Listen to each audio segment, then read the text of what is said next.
social মিডিয়াত আপোনাক support কৰিছে আজিতো এইবিলাক সব গ'ল মানুহে বুজি পালে যে জুবিনৰ সমাধিত গ'লে মদ খাবই এইটো যে তেওঁ জীৱনৰ লগত নিমিলে মানুহে গম পাই গ'ল জুবিনক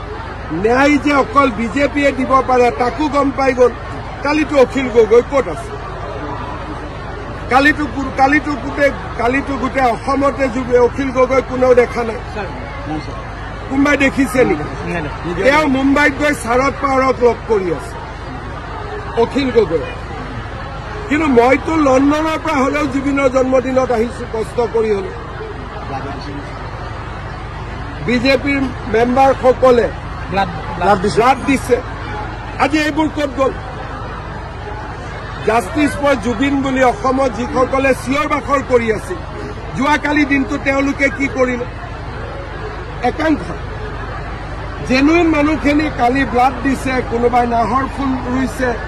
কোনোবাই বেলেগ বেলেগ কাম কৰিছে কিন্তু যিবিলাকে অসমখন নেপাল বনাবৰ কাৰণে জুবিন অনুৰাগী হৈছিল সেইবোৰতো নোহোৱা হৈ গ'ল কাৰণ ইহঁতে গম পালে যে মই থাকালৈকে নেপাল নহ'ব বুলি এইবিলাকতো ষড়যন্ত্ৰ আছিলে আৰু 10 তাৰিখৰ পিছতো আৰু মুখৰ মাত বন্ধ হৈ যাব আমি যেনেকে তদন্ত কৰিছো কাকো ৰেহাই দিয়া নাই